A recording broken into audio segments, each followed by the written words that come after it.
got an assignment down at the London Zoo to cover their display against fox hunting. Would you care to pop by? Sure thing, Aunt Em.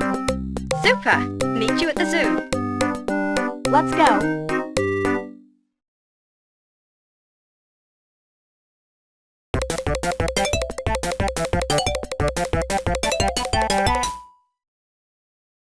Okay, I see the fox display, but where's Aunt Em at? Hello, Jennifer. Your Aunt Miranda said you might stop by. She's left you these train tickets and directions. Apparently she caught wind of some big story in Dartmoor and just, well, tarted off. Thanks, Mr. Potter. We'll catch up with her. That new fox display is really cool. Are there a lot of foxes in England? Yes, actually. Foxes are quite plentiful in the countryside. The red fox especially. Some farmers find them a bit of a pest, as they sometimes manage to get into chicken runs and devour some of the livestock. They have rather an undeserved reputation for being sly, wicked creatures. Like the expression sly as a fox. Precisely. Foxes are rather clever animals, but they're not mischievous or wicked, really. Just smart enough to take advantage of their surroundings.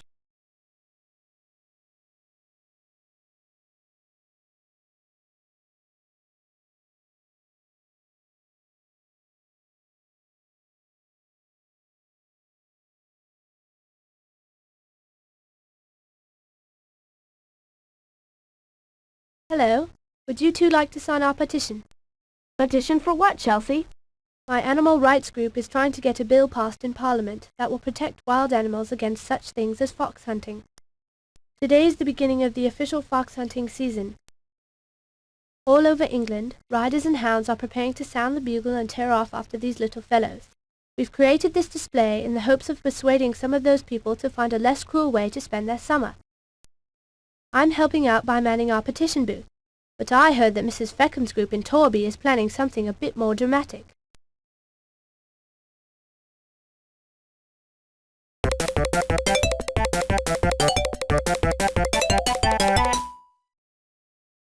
Aunt Miranda left us day passes for the train, but we better figure out which train we want. Aunt Miranda's directions say that she's headed to Dartmoor National Park around Buckfastleigh. Let's check the train schedule and see which platform we need to catch up with her. Got your train schedule? My watch says it's 12:03 now, so which platform does the next train to Dartmoor leave from?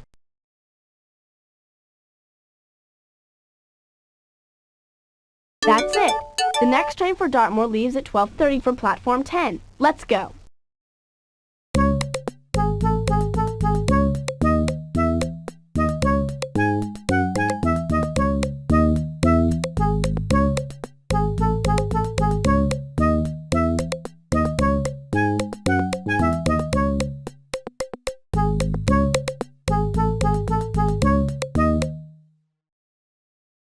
Looks like the fox hunt is over. All the riders and hounds are back already.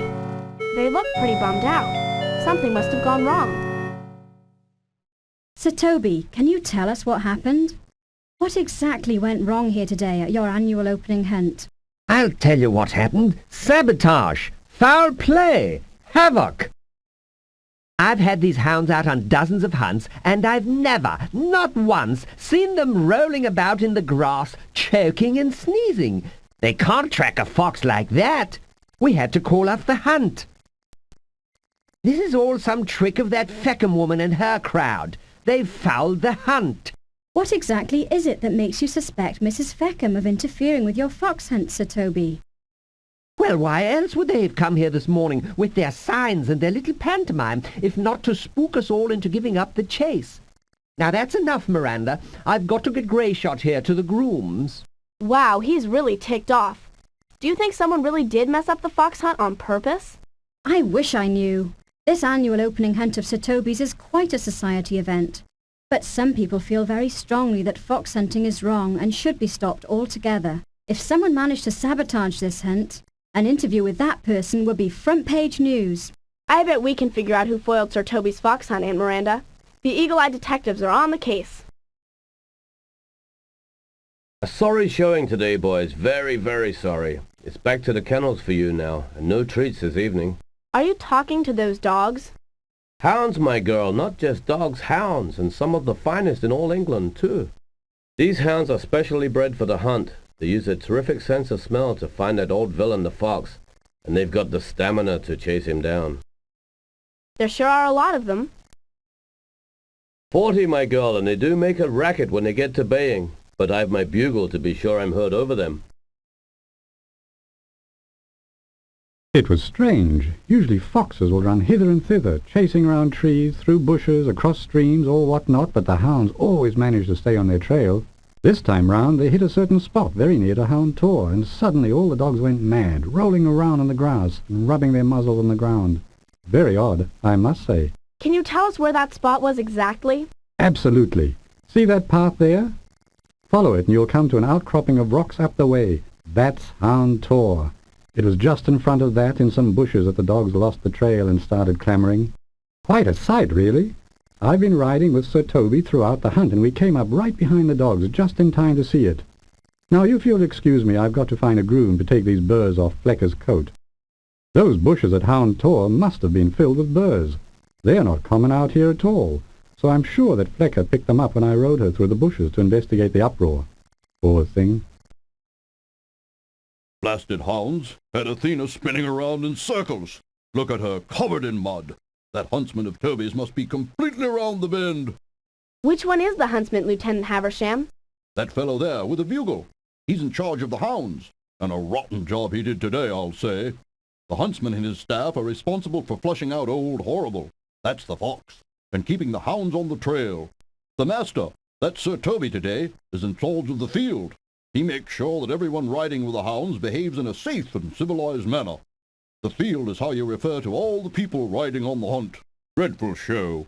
It'll take Sir Toby a while to live this one down, I'm afraid.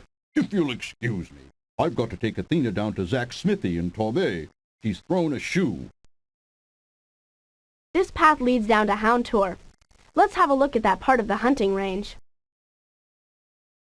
Looks like one of the riders on the hunt is just now getting back. What a day! Not at all what I expected for my first hunt. I'm afraid I spent most of my time lost in the woods on the other side of the Tor. Tullum, my horse, isn't very sure of his footing on these moors. The peat here is so soft that a horse can turn his ankle very easily if he's not very careful. Whatever happened to the fox? I'm sure I couldn't keep up with the thing. The hounds seemed to be baying all over the moor. I didn't hear the bugle sound. Did someone catch it? It looks like the fox got away, Lady Cheswick. Didn't you know? Did it really? Well, however could that have happened? Dear old Sir Toby must be terribly embarrassed. I'll drop by with my sympathies once I've got these burrs off Tullum. He does so hate being covered in them.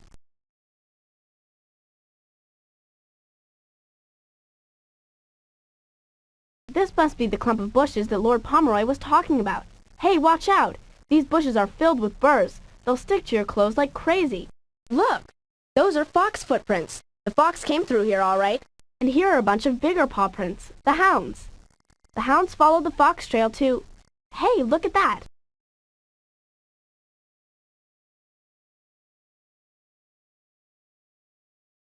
What's this stuff?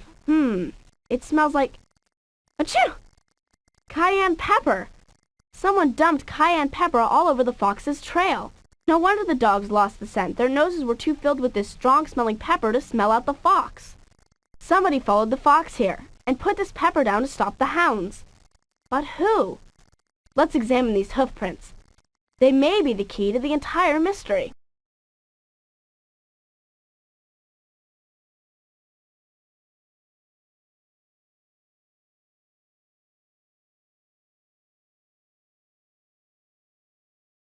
Look! The big hoof prints have horseshoes. I bet they were made by horses like the ones on the hunt today. The little prints must have been made by ponies. But they don't have shoes on. The rider of one of these horses must have dumped the cayenne pepper on the trail. That's the person we're looking for. We can take the bus to Torbay from the bus stop just a little ways down this path. Let's go.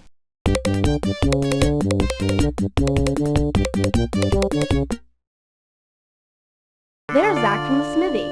I bet he knows a lot about horses and hunting. I've shot most of the horses on that hunt. Flecker, Athena, and Greyshot. You can see my mark on all their shoes. Z for Zach. Lovely beasts, all of them. Horses have to be very sweet-tempered to ride the hounds. You mustn't have a horse that kicks or bucks, or one that's temperamental and won't jump when it's asked. The horses have to be calm, too. Those hounds make a rotten racket when they're chasing down the fox. Helps if they're calm when I shoe them as well. A mate of mine in Exmouth, Brian Beer, was kicked something fierce when he was shoeing a black stallion called Tullum last week. Sometimes the prettiest beats are the fiercest. Does Brian Bear mark his horseshoes with a Z too? Ah, no. Course not. We all have our own marks, so's we know whose shoe we're seeing. Brian marks his BB. Hello, Jennifer. Have you heard about Sir Toby's fox hunt? It was a disaster. Huzzah! Score one for the foxes. This is my pony Raja. Isn't she lovely? We're just back from our jumping lesson. She's getting very good. I can't wait to tell Lord Cheswick and Mrs. Freckham about the fox's escape. But I've got to get Raja cleaned up. They're over at the Smuggler's Inn, I think. If you get a moment, would you pop in and let them know?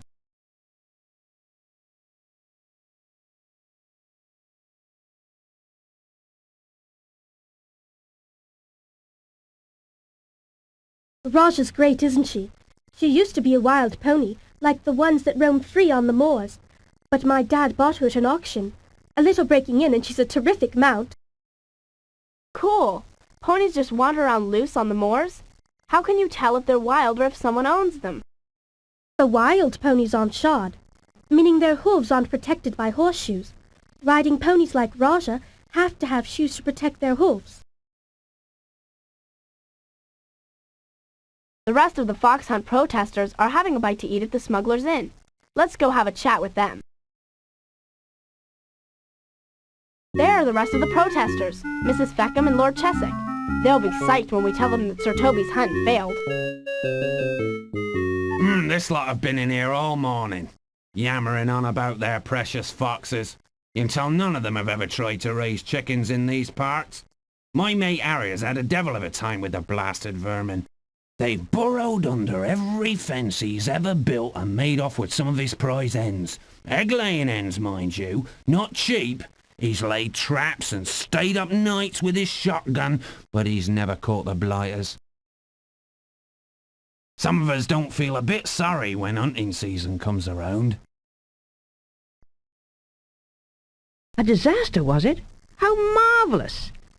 Oh, I bet Sir Toby is livid. Serves him right, I say. Imagine grown men and women running a great big pack of hounds against a poor little fox. Despicable. I dare say Sir Toby was a bit put off by our dramatics this morning. Perhaps our little play worked on his nerves a bit and so threw off his hunt. Lord Cheswick, Ray Mering, and I met him and his riders out early this morning as the hunt began, dressed as foxes ourselves, and pleaded for his mercy. You should have seen the look on his stuffy old face, horribly embarrassing for his toffee-nosed friends as well.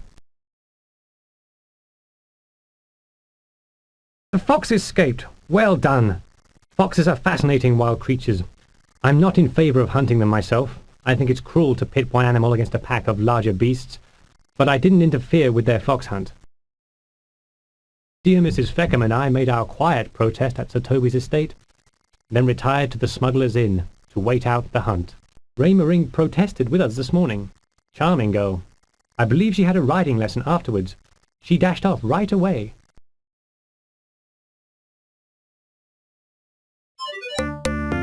It's time to outfox the person who peppered the hounds. Pick the clues that you think best show who Aunt Miranda should interview for her story on foiling fox hunts.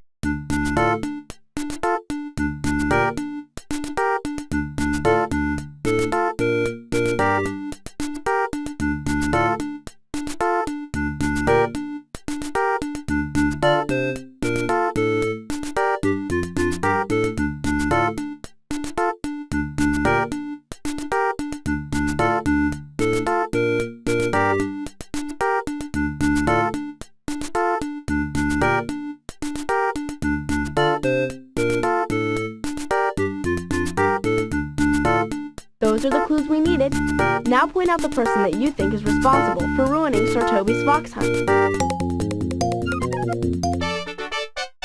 You're right! It was Lady Cheswick who foiled Sir Toby's fox hunt. Lord Pomeroy told us that he and the hounds followed the fox's trail to the patch of bushes by Hound Tor, where all the dogs suddenly started sneezing and lost the trail. Flecka, Lord Pomeroy's horse, was covered in burrs from those bushes. We found what put the dogs off right in the middle of that patch of burr-filled bushes.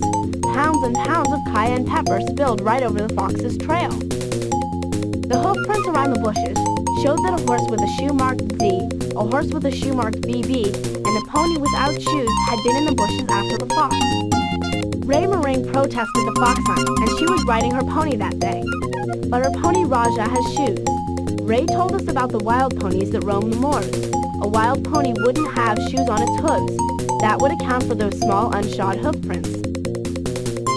Zach Smith told us that he'd shod Flecka, Lord Pomeroy's horse, with a shoe marked Z. That accounts for the Z hoof prints. He also told us that a smith named Brian Bear had shod a horse named Tulum. Lady Cheswick's horse is a black stallion named Tulum.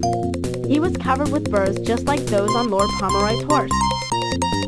It was his hoof prints marked BB for Brian Bear that we saw in the bushes around the dumped bag of cayenne pepper.